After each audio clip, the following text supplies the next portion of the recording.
good morning to everyone. Welcome back to my YouTube channel. So, ito yung first video na isi-share ko sa inyo guys, ang aking nalalaman kung paano ka kumita through website na wala kang binabayaran, wala kang puhunan. So, kailangan mo lang mag-sign in at kumita. So, pupunta tayo ngayon sa aking sa aking account. So, nakapag-sign in na ako dito bago ko pa itinuro sa inyo. So, actually, meron na akong kinita dito. So, ipapakita ko sa inyo kung magkano yung aking kinita. Okay, so ngayon, nandito na tayo sa aking screen. So, ipapakita ko sa inyo yung aking kinita dito sa website na ito. So, website ito siya guys. So, pero pwede kayong mag-download ng apps dahil meron na din itong sa App Store. So, ito yung kinita ko sa aking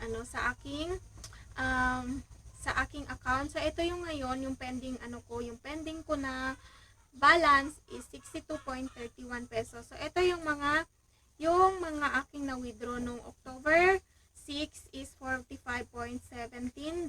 So, and then, mayroong sumunod na withdrawal akong $8.66. So, ayan yung nakuha ko. Yung total na nakuha ko, ngayong yung aking total na nakuha ay ito na guys, ipapakita ko sa inyo.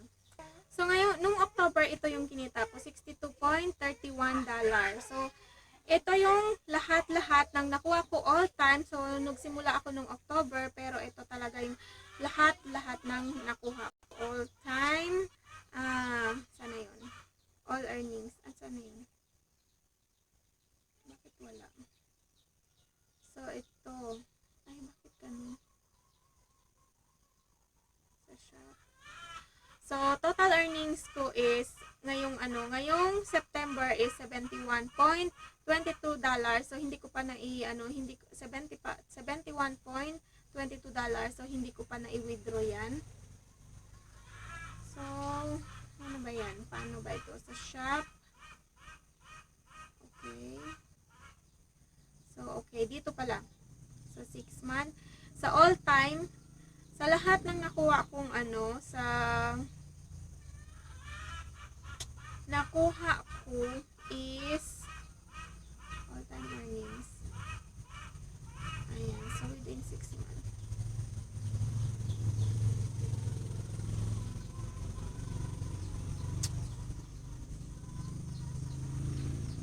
So, ayan yung aking nakuha sa website na ito. So, yung gagawin nyo lang guys, i-search nyo lang sa inyong, pupunta kayo ng Chrome, so i-search nyo yung Patreon. So, i-download nyo yung Patreon. So, ito yung spelling ng Patreon. So, i-search natin. Ayan o. So, Patreon, ayan, sa unang na yan. I-click nyo yan. Tapos, mapupunta kayo sa, dahil hindi na ako, dahil nakapag-login na nga ako dito, so, meron na akong account. So, kung may account ka na, so mag-login ka lang, scroll down mo lang, hanapin mo yung Patreon. So, andyan yung Patreon and then i-click mo lang yan. So, kapag hindi ka pa nakapag-sign in dyan, hindi ka pa nakapag-sign up, so mag-sign up ka through Gmail account. So, gagamitin mo yung iyong Gmail account, tapos syempre, kailangan mo yung iyong PayPal account para sa iyong pagka-cash out. So, kailangan mong ilagay yung iyong PayPal account para ma-cash out ka. Yung pagbayad nila dito is every 5th of the month. Every 5.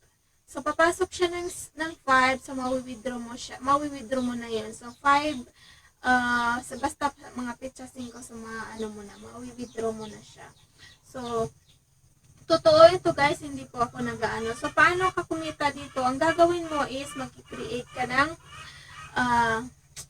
pagdating mo sa page mo, so merong home, collection, shop, membership. So maglalagay ka sa membership. Halimbawa, sa sa membership is maglalagay ka kung magkano. Ganito yung kita mo dito. So, kikita ka dito through membership meron. So, first membership, so nilagay ko yung sa akin is $30. So, per month yun siya, within 1 month, mag-member sila within 1 month. So, kung gusto nila in the next month, mag-member sila ulit ng $30. So, diba, isang tao lang yun, may kita ka ng $30. So, pag ano siya sa $30 within a month, so dapat ma-access niya yung mga video na ina-upload mo, yung mga product. So, dito naman, pwede kang mag-add ng tire, mag-add ka ulit ng for membership, parang number 2, gano'n, number 1, number 2. So, mag-add ka ng tire, halimbawa, lalagyan mo siya ng $50. So, isang tao, $50. Pag nag-member siya, within 1 month lang yun. So, next month, kailangan niyang member ulit para ma-access yung mga product mo sa shop mo. So, dito naman sa shop, ano yung mga ilalagay mo dito? Mag-upload ka lang ng video, tapos lagyan mo ng price. Sa isang video, lalagyan mo ng price, halimbawa, $10. So, yung mga hindi member, parang hindi siya member, so kailangan nilang bibili ng product mo para ma-view nila yung video na yon or mapanood nila. So, magbabayad sila ng $10. O, diba? So, malaki na yung $10.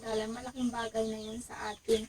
So, ganun yung ginawa ko sa akin. So, sa shop, $10 bawat ganun. Bawat product. Bawat, i-upload mo dun sa shop mo. So, halimbawa, sa isang buwan, meron kang 10 tao na nag $10 sa'yo. Meron ka ng $100. So, makaka-withdraw ka na ng 5,000 plus depende sa palitan sa US dollar kasi US dollar din itong Petrion na ito. So, kung malaki yung palitan, may 56, ganun, minsan tumataas pa nga ng 57. So, malaki-laki yung palitan dito sa atin. Tapos, marami pang iba.